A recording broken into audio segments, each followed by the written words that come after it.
తెలంగాణలో మీ ప్రభుత్వం ఉంది, అయినా మీరు ఎందుకు ధర్నా చేస్తారు? భారతదేశంలో 3 తరములుగా ఒక దుర్మార్గ పాలన నడుస్తా ఉన్నది. స్వతంత్రం రాకముందు, స్వతంత్రం వచ్చిన తర్వాత నేషనల్ హెరాల్డ్ పేపర్ అనేది ఇలా స్వతంత్రం సాధించడానికి కూడా పనికొచ్చినటువంటి మీడియా ఈరోజు దాన్ని పరంపరగా కొనసాగిస్తున్న దాని మీద ఎప్పుడైతే అది కేంద్ర అధికారం పైన ప్రజల పక్షాన మాట్లాడినప్పుడల్లా ఈ యొక్క సమస్యను తెర మీదకి తెస్తా ఉన్నారు. ఇవాళ నోటీసు ఇచ్చినంత మాత్రాన భయపడి చేయట్లేదు. ఇది కేసులకు జైళ్లకు భయపడే కుటుంబం కాంగ్రెస్ పార్టీ కుటుంబం కాదు. కానీ ఇవాళ ఈ దేశాన్ని ప్రైవేట్ పరం చేస్తూ ఈ దేశాన్ని బ్రిటిష్ పాలనను పరిపాలించే విధంగా నడిపిస్తున్నటువంటి మోడీ యొక్క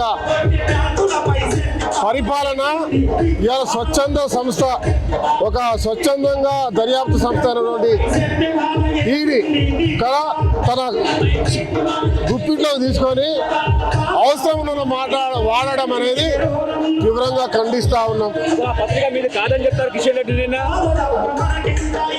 ఆయన ఏదో చెప్తాడు, వాళ్ళు మోడీకి సంబంధించిన ఆయన కూడా ఒక గుత్తగారు కదా ఇక్కడ మాట్లాడడానికి. ఆయన చెప్పిన మాట వినడానికి కాదు కదా.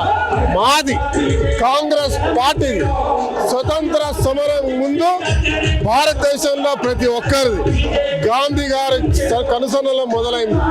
ఇవాళ మాది కాదు మీది కాదంటే మరి ఎవరితో ఆయన చెప్పాలి.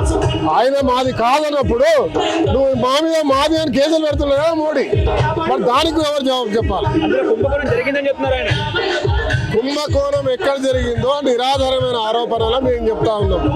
90 కోట్ల రూపాయల లోన్ తీసుకొని ప్రతి కార్యకర్త ఇచ్చిన చందాల రూపకంగా ఇవాళ అన్ని రాష్ట్రాల్లో దాన్ని నడపడానికి చేసుకున్నటువంటి నిధులు తప్ప దాన్ని వాడుకొని బతకాల్సిన అవసరం కాంగ్రెస్ కుటుంబానికి లేదు. ముఖ్యంగా రాహుల్ గాంధీ గారు, సోనియా గాంధీ గారి కుటుంబం ప్రధానమంత్రిగా ఈ దేశానికి చేసినటువంటి ఒక గొప్ప చరిత్ర ఉన్నది. వాళ్ళు 2000 కోట్ల కుంభకోణం అంటా ఉన్నారు. ఆ 2000 రోజు సంపాదిస్తారు. వాళ్ళు అదాని అంబానీల ద్వారా రోజు సంపాదిస్తా ఉన్నారు. ఇవాళ 2000 కోట్ల కొరకి ఒకవేళ వీళ్ళు చెప్పిన మాటలో నిజం ఉంటే ఆ 2000 కోట్లకు పంచబడాల్సిన అవసరం ఇలా కాంగ్రెస్ కుటుంబానికి లేదు. ఇవి నిరాధారమైనటువంటి ఆరోపణలు. ఎలాంటి ఇవాళ ప్రశ్నించే గొంతుగా భారతదేశానికి బీసీ బలహీనులను ఇవాళ 56% దేశవ్యాప్తంగా తీసుకురావాలనే ఒక నినాదాన్ని తెలంగాణ ఇవాళ కాంగ్రెస్ పార్టీ సాధించిన తీరును, రేవంత్ రెడ్డి గారి నిర్ణయాన్ని యావత్ దేశానికి మార్గదర్శకంగా ఉంది. దాన్ని అమలు చేయాలి. జంతర్ మంతర్లో పోరాటం చేసిన తర్వాత ఇవాళ సన్న బియ్యం అనేక పథకాలు అమలు చేస్తూ 60,000 మందికి ఉద్యోగాలు ఇస్తూ బీజేపీ దేశానికి చేసింది లేదు.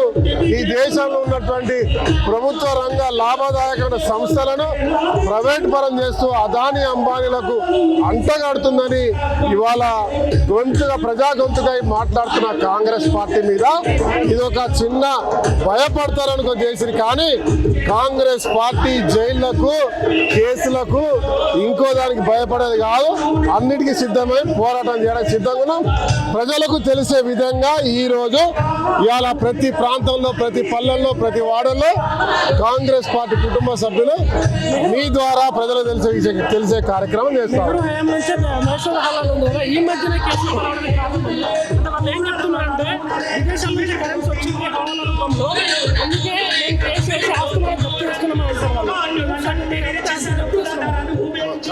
ప్రూఫ్స్ అన్ని ఉన్నాయి కాబట్టి ఆస్తులు జప్తు చేస్తున్నాము. విదేశాల నుంచి విదేశీ కరెన్సీ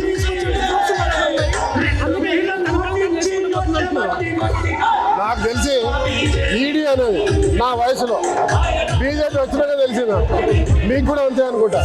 అంతవరకు సిబిఐ, సిఐడి అంటే తెలిసింది. ఈ ఈడీ అనేది తెరపై తీసుకొచ్చి మొదటి నుంచి ఉంది. కానీ కాంగ్రెస్ పార్టీ అధికారంలో ఉన్న రోజులు, ఇతరుల కూడా ఎప్పుడు ఇట్లా కక్ష సాధింపులు లేకుండే, ఇలాంటి దాడులు జరగలే.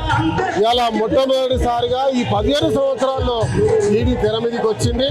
ఇవాళ కేవలం కక్షపూరితంగా ఎవరెవరైతే ఏ రాష్ట్రాల్లో బీజేపీకి వ్యతిరేకం చేస్తారో వారిపై ఈడీ దాడులు జరుగుతుంది.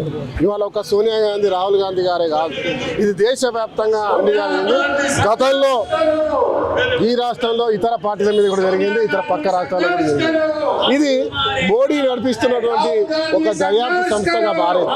ఇలా భారతదేశంలో చట్టాలంటే గౌరవం మేము ఇవాళ జరుగుతున్న తప్పుగా చెప్పడానికి ఇవాళ ధైర్యం ఉన్న భారతీయులుగా మేమందరం కూడా ప్రజల వద్ద మీ ద్వారా తెలిసేటువంటి కార్యాచరణను తీసుకున్నాం. ఫైనల్ ఏం చెప్తారు? ఇది పూర్తిగా కక్ష సాధింపు చర్య, భయభ్రాంతులకు గురి చేయాలనుకుంది. వారు చేస్తున్న తప్పులను కప్పిపుచ్చుకోవడానికి ఇవాళ చేస్తున్నటువంటి ఒక దుర్మార్గమైనటువంటి చర్యగా భావిస్తారు. దీనికి తీవ్రంగా ఖండిస్తారు.